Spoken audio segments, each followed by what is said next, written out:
హరే కృష్ణ అండి. మనకు కష్టాలు వచ్చినప్పుడు భగవంతునికి దయలేదు, ఇన్ని కష్టాలు మాకే పెట్టాడు అంటూ భగవంతుడిని మనం నిందిస్తూ ఉంటాం కదా. అది ఏమాత్రం నిజం కాదండి. భగవంతుడు తన బిడ్డలకు కష్టాలను ఎందుకు ఇస్తాడండి? పూర్వజన్మల్లో మనం చేసుకున్న కర్మలను బట్టే కష్టాలు ఉంటాయి కదా. అసలు ప్రపంచంలో ప్రతి మానవుడు గొప్పవాడైనా పేదవాడైనా అందరికీ కష్టాలు ఉంటాయి. మనకే కష్టాలు ఉన్నాయని బాధపడకూడదు. కొంతమందికి భరించగలిగే కష్టాలు ఉంటాయి, మరికొంతమందికి భరించలేని కష్టాలు ఉంటాయి. అసలు ఈ భౌతిక ప్రపంచంలో మనకు ఈ మానవ జన్మ ఎందుకు వచ్చింది, నా కర్తవ్యం ఏమిటి, తర్వాత ఏమవుతుంది, అసలు భగవంతుడు అంటే ఎవరు అని అనేక రకములైన ప్రశ్నలు మన మనసులో ఉద్భవిస్తాయి కదండి.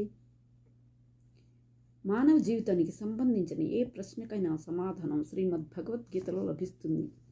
మీకు తెలుసా అండి, ఎన్నో కోట్ల జన్మల తర్వాత 84 లక్షల జీవరాశుల్లో ఈ ఉత్కృష్టమైన మానవ జన్మ లభించిందండి. అలాంటి మానవ జన్మను సద్వినియోగం చేసుకుందాం. ఎలా అంటారా? ఇంకొక విషయం తెలుసా అండి, మనం భగవద్భక్తి చేసే వరకు మనం చేసుకున్న కర్మలను అనుసరించి జన్మలు వస్తూనే ఉంటాయట. ఎప్పుడైతే శ్రీకృష్ణ భగవాను శుద్ధ భక్తియుత సేవతో ఆరాధిస్తామో అప్పుడే మనం వైకుంఠ లోకాలకు చేరుకుంటామట. పూర్వజన్మల్లో పక్షి, జంతు, క్రిమికీటకాలు ఏ జన్మలు వచ్చి ఉంటాయో మనకైతే తెలియదు కదా.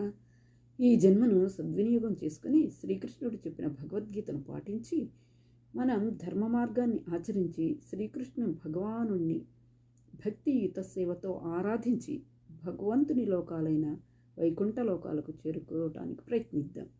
సర్వే జనా సుఖినో భవంతు. హరే కృష్ణ.